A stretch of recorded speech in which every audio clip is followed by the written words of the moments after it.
에베소서 4장 1절에서 6절 한 절씩 제가 한 절, 교우님들이 한 절 교독하고 마지막 절 6절은 함께 봉독합니다. 그러므로 주님 안에서 갇힌 몸이 된 내가 여러분에게 권합니다. 여러분은 부르심을 받았으니 그 부르심에 합당하게 살아가십시오. 겸손함과 오유함으로 깍듯이 대하십시오.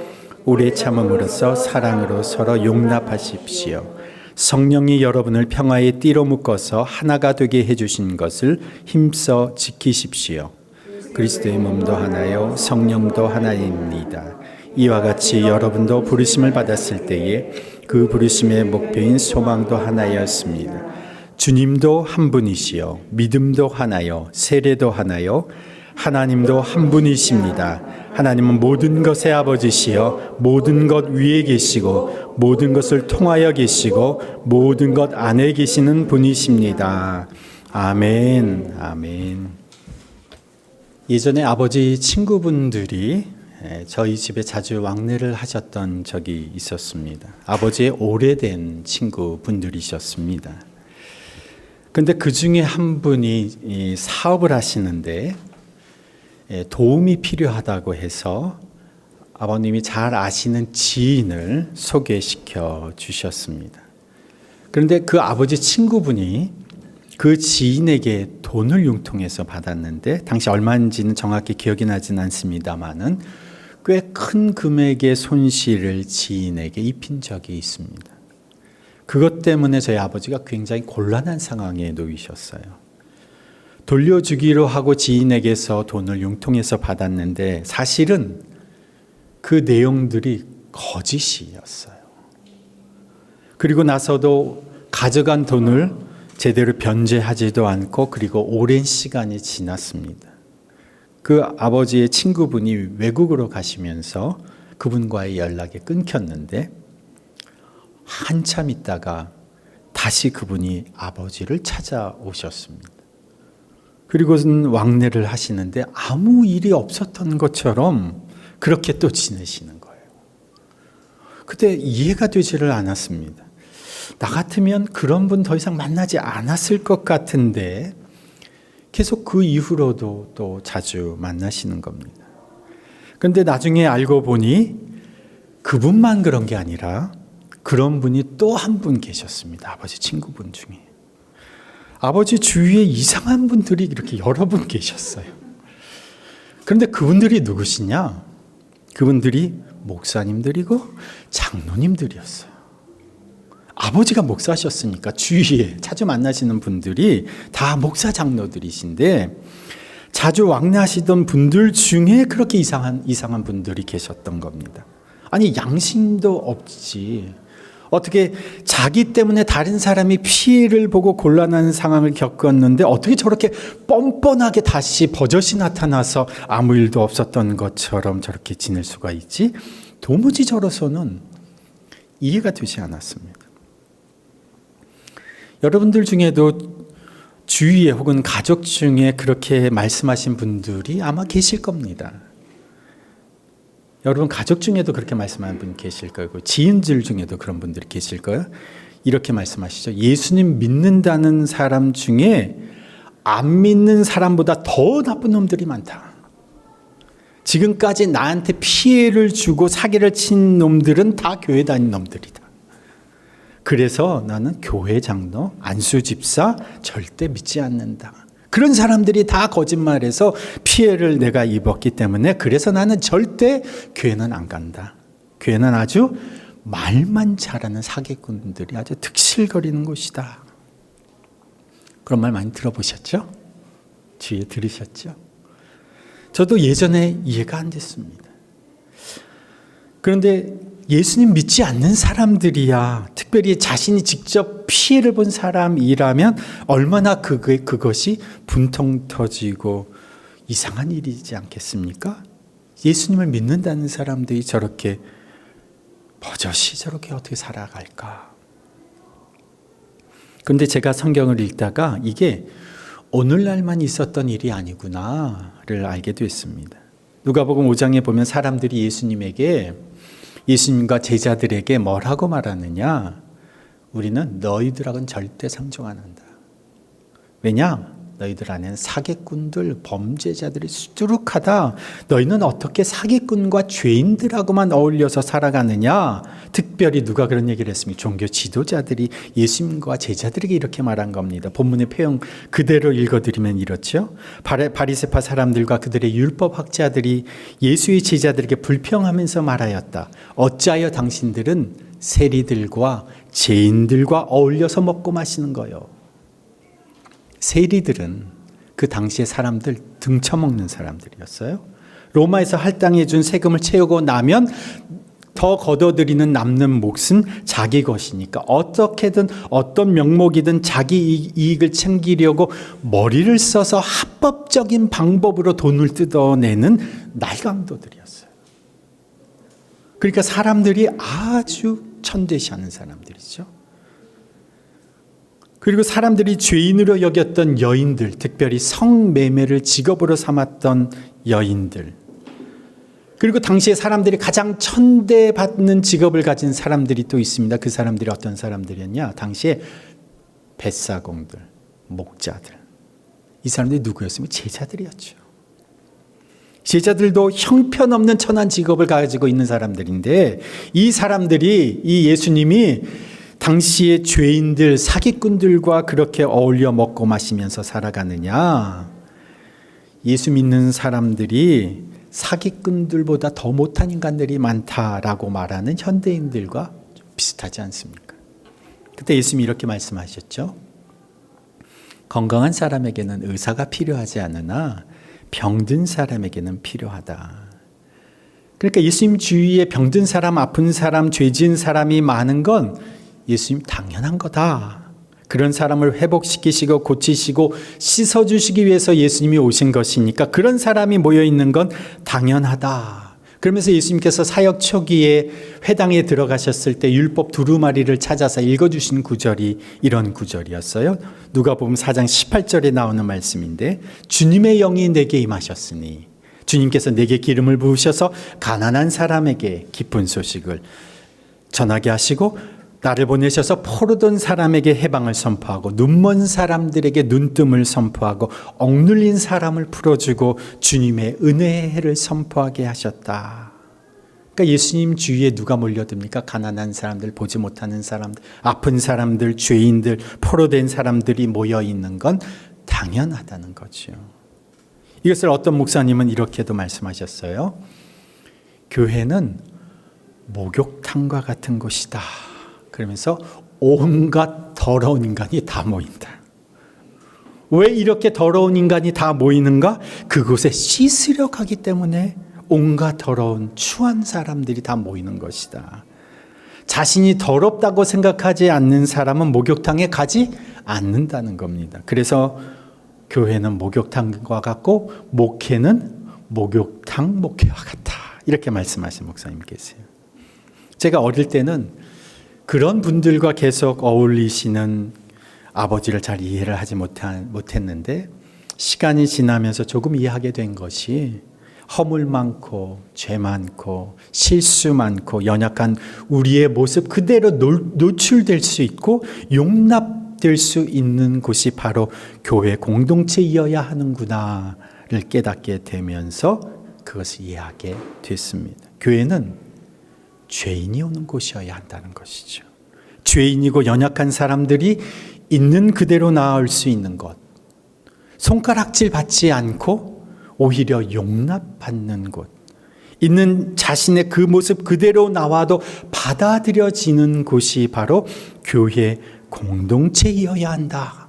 왜냐하면 하나님이 우리를 용납해 주셨고 존중해 주셨기 때문에 그렇습니다. 지난 주일에 제가 자존감이라는 주제로 말씀을 드렸습니다. 자존감에서 중요한 것이 인정받고 존중받는 경험이 중요하다 이렇게 말씀을 드렸어요. 자존감이 기억이 안 나시는 분들은 지난주 설교를 한번 참고를 하시면 좋겠습니다. 이 자존감에서 또 우리가 중요한 것이 이것을 우리가 어디에서 먼저 경험하느냐? 가족 안에서 부모님에게서 처음으로 경험을 합니다.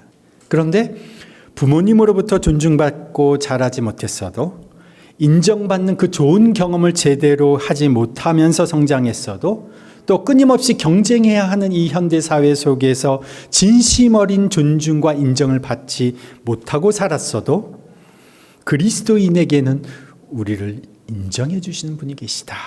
우리를 용납해 주시는 분이 계시다.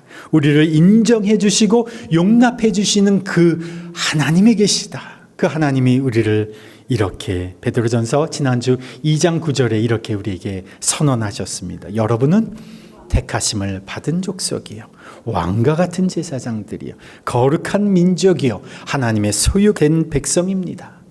여러분이 전에는 하나님의 백성이 아니었으나 지금은 하나님의 백성이요, 전에는 자비를 입지 못한 사람이었으나 지금은 자비를 입은 사람입니다. 이것이 우리를 용납해 주시고 인정해 주시는 하나님이 우리에게 선언해 주신 겁니다.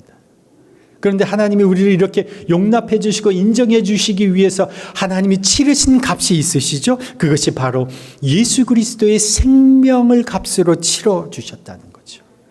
하나님이 예수의 피값을 지불하시고 우리를 하나님의 자녀로 사신 겁니다. 하나님이 외아들이신 그 예수의 생명을 지불하셔서 우리를 하나님의 백성으로 삼으신 것이죠. 그래서 우리의 가치는 우리를 사기 위해서 치러진 그 값에 있다는 거죠. 그것이 얼마입니까? 예수 그리스도의 피값이라는 거예요. 예수 그리스도의 생명이라는 거죠. 그 외아들 예수님의 생명이 나를 하나님의 자녀, 하나님의 백성 삼으시는데 치러졌는데 내 인생이 하찮습니까? 내 인생이 가치 없습니까? 그렇지 않습니다. 하나님이 용납해 주시고 하나님이 인정해 주시는 내 인생은, 하나님의 백성 삼아 주신 그 내 인생은 예수의 생명만큼 소중한 것이라는 거죠. 그래서 그리스도인의 자존감은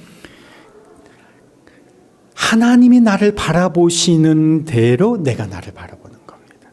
하나님이 나를 용납해 주시는 대로 내가 나를 용납하는 겁니다. 하나님이 나를 용서해 주신 대로 내가 나를 용서하는 겁니다. 내가 가진 무엇에 의해서가 아니라, 이룬 무슨 일에 의해서가 아니라, 내가 행한 어떤 업적에 의해서가 아니라 예수의 생명의 핏값을 치르면서 나를 받아주신 그 예수 그리스도의 보혈에 의하여 우리의 삶은, 그리스도인의 삶은 시작되었다는 거죠. 그래서 하나님께서 내 인생에 대한 존중을 나도 받아들이는 것에서부터 그리스도인의 첫 걸음은 시작된다는 것이죠.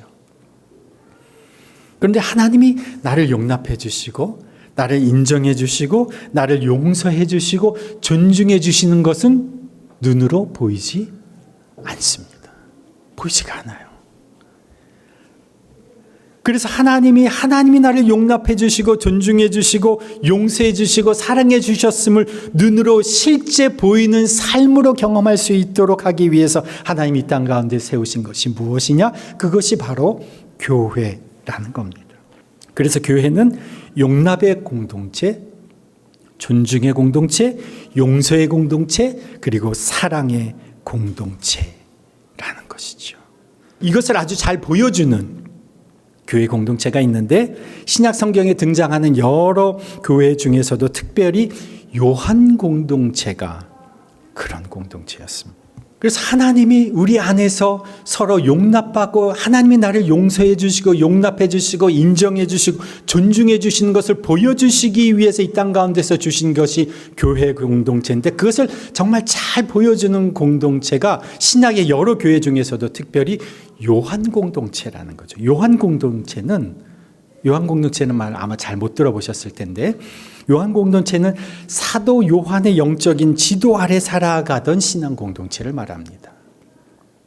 그러니까 사도 요한을 통해서 하나님께서 성경을 기록하게 하셨죠. 요한복음과 요한 1서, 2서, 3서, 요한계시록을 기록하게 하셨는데, 이 성경이 누구를 위해서 기록된 것이냐? 바로 요한의 영적인 지도 아래 살아가는 사람들, 그 사람들 가리켜 요한 공동체, 요한 교회 공동체 이렇게 말하는 거죠.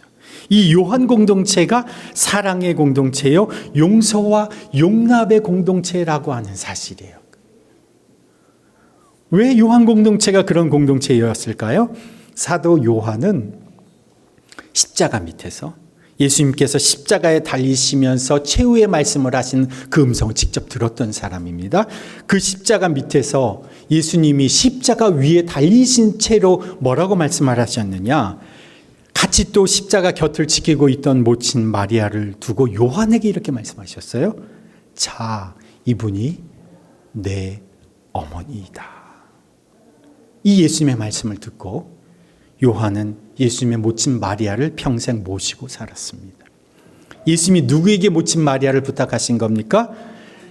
요한에게, 가장 가까운 사람, 가장 믿을 만한 사람, 가장 사랑하는 제자 요한에게 부탁하신 겁니다. 제자들 중에는 이 요한 말고는 아무도 십자가 곁에 있지 않았습니다. 오직 요한만 남아 있었습니다. 끝까지 예수님의 사랑을 지키고 있었던 사람이 요한이었죠. 그의 곁에 남아 있던 사랑하는, 예수님도 지극히 사랑하셨던 요한에게 모친 마리아를 부탁하신 겁니다. 그리고 나서 예루살렘에 박해가 일어났어요. 모든 교인들이 다 흩어져 버렸습니다. 그리스도인들이 다 흩어졌을 때 요한도 박해를 피해 흩어졌는데, 도망을 가게 됐는데 어디로 피해를 갔느냐? 에베소로 피해 갔습니다. 그래서 에베소에서 평생 마리아를 모시고 살면서 살았던 거죠. 그래서 지금도 에베소에 가면 거기 코레소스 산이라고 하는 산 밑에 마리아를 모시고 살았던 요한의 유적지가 지금도 가면 있습니다. 그래서 예수님을 가장 사랑했던 제자, 예수님이 또 지극히 사랑했던 제자, 그가 모친 마리아를 평생 모시면서 살았죠. 그 요한의 가르침을 들으면서 또 요한이 살았던 그의 삶을 보면서 살았던 공동체가 바로 요한 공동체였다는 거죠. 그래서 리더인 요한을 보면서 가장 서로를 존중하고 사랑하고 용납하면서 살던 사람들이 바로 요한 공동체였는데, 이 요한을 통해서 하나님이 우리에게 이렇게 말씀하십니다. 요한일서 5장 1절에 보면 예수 그리스도가 그리스도이심을 믿는 사람은 다 하나님에게서 태어났습니다. 낳아주신 분을 사랑하는 사람은 다 그분이 낳으신 이도 사랑합니다. 이게 요한일서 5장 1절의 말씀이에요. 다시 한번 읽어드리면 예수가 그리스도이심을 믿는 사람은 다 하나님에게서 태어났습니다. 낳아주신 분을 사랑하는 사람은 다 그분이 낳으신 이도 사랑합니다. 우리가 하나님에게서 태어났으면 예수님을 믿는다는 것은 하나님에게서 태어난 것이다. 그런데 하나님에게서 태어났으면 우리는 우리를 낳아주신 분을 사랑하고 존경하게 되는데, 그 하나님을 사랑하는 사람이라면 그분이 낳은 다른 이도 사랑하게 된다는 거죠. 내가 하나님에게서 태어났는데 하나님에게서 태어난 다른 이가 있습니다. 그러면 그와 나는 어떤 관계입니까? 형제나 자매나 남매이겠죠. 그래서 하나님이 값을 지불하시고 우리를 용납하시고 인정해 주시고 용서해 주시고, 그리고 하나님의 자녀로 예수의 피값을 지불하시고 생명의 피값을 지불하시고 우리를 하나님의 자녀로 태어나게 해 주셨는데, 그 하나님을 사랑하며 살아간 우리가 보니까 하나님에게서 태어난 다른 사람들이 있다는 거예요. 그 태어난 사람들이 우리의 누구냐? 가족이라는 거죠. 그 사람을 가족으로 용납해주고 인정해주고 존중해주면서 살아가야 하는 것, 이것이 하나님의 교회 공동체로 우리를 불러주셨다는 거죠. 그래서 교회를 무엇이라고 부르느냐?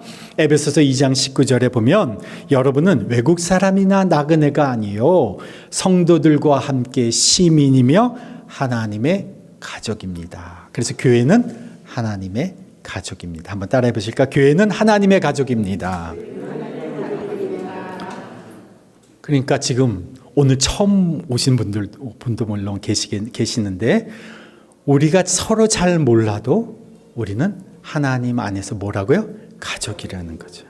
옆에 계신 분들에게 한번 그렇게 얘기해 보시죠. 형제님, 자매님, 가족을 몰라봐서 죄송합니다.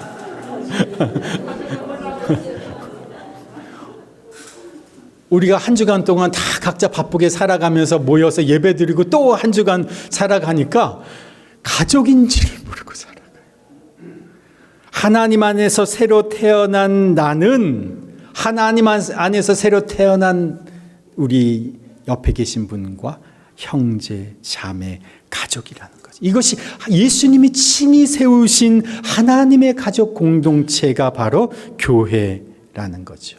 근데 육신의 가족은 때로는 나를 품어주지 못할 때가 있고, 나를 인정해주지 않을 때가 있고, 때로는 나를 배척하고 나에게 상처 줄 때가 있을지 몰라도 하나님의 가족은 용납하고 용서하고 인정하고 존중하며 사는 겁니다. 사랑하며 사는 겁니다. 이것이 하나님이 우리를 가족으로 불러주셨다는 거예요. 저는 여러분 한 분 한 분이 정말 가족 같아요.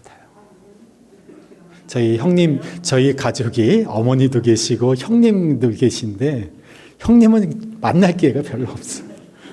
자주 왕래도 잘 못해요. 바빠서 서로. 근데 여러분 한 분 한 분이 그리스도 안에서의 가족입니다. 여러분 간에도 서로 간에 그리스도인의 가족임을 확인하면서 우리가 살아가야 된다는 거죠. 그것이 서로 용납하고 존중하고 인정하는 거죠. 그런데 여러분이 살아오시면서 한번 생각을 해보십시오. 여러분의 인생에 있어서 여러분의 생각이 바뀌고 마음이 달라지고 여러분의 삶이 새로워졌던 그런 때가 언제였는지 한번 생각해 보십시오. 누군가가 여러분을 데려다 놓고 여러분이 성장할 때 조목조목 뭐가 잘못됐는지를 가르쳐주고 잘못을 지적해서 여러분의 삶이 바뀌었습니까? 여러분의 부모님이 앉혀놓고 회초리 탁 때려가면서 하나하나 잘못한 것을 혼나면서 여러분이 반듯하게 성장하신 겁니까? 사람이 변하는 건 힘으로 되지 않습니다. 사람이 바뀌는 건 설득으로 되지 않습니다. 지적해서는 사람이 변화되지 않습니다. 호된 꾸중으로도 사람이 잘 바뀌지 않습니다. 사람을 바꾸는 힘은 사랑입니다. 부족한 줄을 잘 알고 있는데도 불구하고 용납해주고 포용해주고 존중해주면 잘못한 사람은 자기가 잘못한 것을 잘 압니다. 그런데 잘못을 분명히 했는데 너 잘못했잖아 이렇게 추궁을 하면 내가 뭘 잘못했다고 그래? 나만 잘못했어? 오히려 화를 내죠. 그리고 오히려 반항합니다. 그러는 당신은 잘한 게 뭐야? 오히려 따지죠. 사람을 바꾸는 힘은, 세상을 바꾸는 힘은 바로 사랑과 존중입니다. 이것을 경험하는 곳이 어디인가? 바로 교회 공동체라는 거죠. 그래서 오늘 본문 에베소서 4장 1절 말씀 우리 함께 한번 봉독해 볼까요? 오늘 본문 4장 1절 시작. 그러므로 주님 안에서 갇힌 몸이 된 내가 여러분에게 권합니다. 여러분은 부르심을 받았으니 그 부르심에 합당하게 살아가십시오. 지금 에베소서 4장이 그러므로 이렇게 시작되죠. 앞에 어떤 내용이 있어서 그러므로라고 결론을 짓느냐? 앞에서 3장에서 얘기한 것이 무엇이냐? 그리스도의 사랑이 얼마나 큰지를 얘기했습니다. 3장 18절에 보면 여러분이 그리스도의 사랑의 너비와 길이와 높이와 깊이가 어떠한지를 깨달을 수 있게 되고 지식을 초월하는 그리스도의 사랑을 알게 되기를 바랍니다. 3장에서 그렇게 얘기를 해요. 또 2장에서는 그리스도께서 유대인이나 이방 사람 할 것 없이 다 하나가 되게 하셔서 우리를 하나님과 화해시켜서 한 가족이 되게 하셨다 이렇게 말합니다. 그래서 아까 언급한 에베소서 2장 19절에 여러분은 외국 사람이나 나그네가 아니요 성도들과 함께 시민이며 하나님의 가족입니다 라고 말하는 겁니다. 그러므로 이렇게 4장이 시작되죠.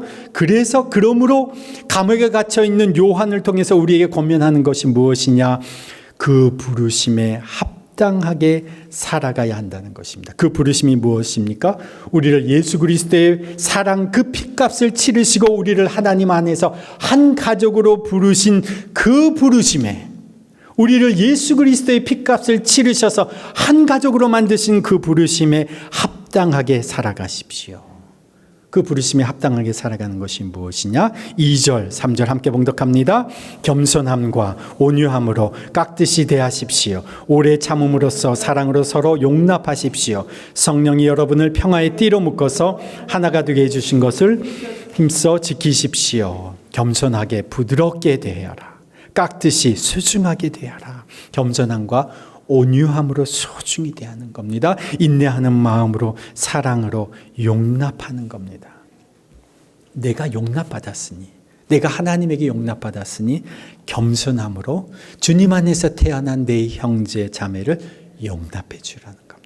내가 소중히 여김을 받았으니 주님 안에서 태어난 내 형제 자매도 소중히 여기라는 겁니다. 내가 용서받았으니 주님 안에서 태어난 내 형제 자매도 용서해 주라는 겁니다. 이 주님께서 나를 오래 참아주셨으니 나도 아직 연약한 이들, 아직 믿음이 부족한 이들을 기다려주고 인내해 주라는 겁니다. 이렇게 공동체에서 받아들여지고 용납되어지고 존중받고 소중히 여김을 받게 되면 사람은 보이지 않는 그 하나님으로부터 얻게 되는 자존감을 어떻게 눈에 보이는 공동체 안에서 확인하게 된다는 거예요. 내가 하나님으로부터 용서받은 존재, 하나님으로부터 용납된 존재, 하나님으로부터 인정받은 존재라고 하는 사실이 눈에 보이지 않는데 그것을 어떻게 눈으로 확인하게 되느냐? 바로 교회 공동체 안에서 우리는 확인하게 된다는 겁니다. 사회적으로 인정받는 자리에 있지 않아도, 경제적으로 부유하고 안정된 위치에 있지 않아도, 내세울 만한 배경이나 학이나 직업이 없어도 하나님 안에서의 내 존재만으로도 존중받고 인정받고 용납되고 사랑받는 곳이 바로 예수님이 친히 세우신 교회 공동체라는 거죠. 이것이 우리가 사도행전을 읽어가면서 초대교회에서 발견하는 교회의 모습이고, 우리가 이 땅 가운데서 이 시대 속에서 이루어가야 할 교회의 모습이라는 거죠. 초대교회의 모습을 보면 사도행전 4장에 보면 많은 신도가 이렇게 돼 있어요. 다 한 마음과 한 뜻이 되어서 한 가족이 된 거죠. 아무도 자기 소유를 자기 것이라 하지 않고 모든 것을 공동으로 사용하였다. 그들 가운데는 가난한 사람이 한 명도 없었다. 저는 부자인데 제 아들은 먹지 못하고 살아가는 가족이 있습니까? 없죠. 나는 잘 먹고 잘 살아갔는데 제 아내는 헐벗고 굶주리는 가족이 있습니까? 없지요. 가족은 다 함께 살아가는 거지 않습니까? 그 초대교회 사람들이 다 한 마음과 한 뜻이 되어 한 가족이 되어서 한 사람도 가난한 사람이 없었다. 가족으로 살아갔다는 거예요. 천하보다 귀한 한 생명으로서의 그 가치를 존중받는 곳이 바로 이 교회였다는 거죠. 이렇게 보이지 않는 그 하나님 안에서의 자존감을 보이는 교회 공동체 안에서 확인받게 되면서 그렇게 살아가게 되면 우리는 서로에게 유익한 존재가 되고 서로를 세워주는 존재가 되고, 결국 그것은 교회 공동체가 세워져 가는 일이 된다는 겁니다. 그래서 4장 12절에 보면 그것이 곧 그리스도의 몸을 세워가는 것이다. 예수님의 몸을 세워가는 것이다. 이렇게 말하는 거죠. 그리고 결국 우리가 그렇게 살아가면 우리 모두는 에베소서 4장 13절 하나님의 아들을 믿는 일과 아는 일의 하나가 되고 온전한 사람이 되어서 그리스도의 충만하심의 경지에까지 다다르게 될 것입니다. 저는 교회가 늘 행복한 곳이었어요. 여러분은 어떤 경험을 하고 여기까지 오셨는지 모르지만 저는 이 세상에서 가장 행복한 곳이 가정이요, 교회였습니다. 저는 우리 더비교회 공동체가 오늘 이 시대 속에서 이 세상에서 가장 행복한 곳이 어딜까 묻는다면 서스름 없이 주저없이 우리 더비교회가 가장 이 세상에서 행복한 곳이고 우리 가정이 그런 곳입니다라고 고백할 수 있게 되기를 소원합니다. 그러면 사람들은 그 행복한 곳으로 찾아오게 될 것입니다. 오늘 말씀을 압축해 주는 찬양이 있는데요. 가사 내용이 이렇습니다. 주 안에 우린 하나, 모습은 달라도 예수님 한 분만 바라네. 사랑과 선행으로 서로를 격려해 따스함으로 보듬어가리. 주님 우리 안에 함께 하시니 형제자매의 기쁨과 슬픔 느끼네. 내 안에 있는 주님의 모습을 우리가 보내. 우리 이 찬양 함께 드리도록 하겠습니다. 아버지 하나님, 하찮아 보이는 우리의 인생을 살리시기 위해, 우리를 하나님의 자녀 삼아주시기 위해 고귀하시고 위대하신 하나님의 아들 예수님의 생명이 치러졌음을 감사드립니다. 우리를 하나님의 자녀 삼아주셔서 감사합니다. 우리를 하나님의 가족으로 묶어주셔서 감사합니다. 주님이 나를 받아주시고 용납해주시고 용서해주시고 사랑해주시니 감사합니다.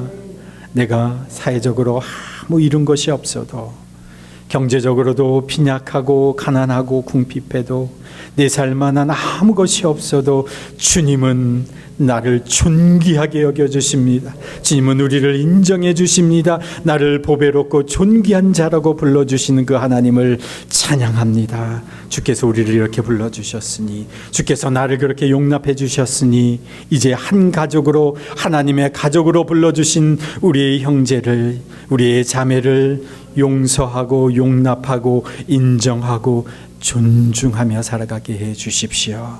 하나님 안에서의 우리의 자존감을 교회 공동체 안에서 눈으로 확인하며 살아갈 수 있도록 주님 도와주십시오. 그리하여 우리가 서로가 서로를 세워주고, 주님이 우리를 위하여 자신을 내어주신 것처럼 우리도 주님 안에서 한 가족이 된 우리의 형제 자매를 위하여 아낌없이 내어주고 사랑하는 그런 우리 모두가 되게 하여 주옵소서. 주님, 오늘날 이 시대를 살아가면서 늘 경쟁하고 지적질만 당하고 지적하고 살아왔던 우리들, 그러기에 끊임없이 가면을 쓰지 않을 수 없고, 아닌 것처럼, 잘난 것처럼, 건강한 것처럼, 잘 사는 것처럼 그렇게 포장하며 살았던 우리들의 모습을 주님 안에서 다 내려놓고, 주님이 맺어주신 가족 안에서 우리의 가면과 이선을 다 벗어버리고 서로를 용납하고 인정하고 포용하며 사랑하며 그렇게 살아가게 해 주옵소서. 그리하여 하나님이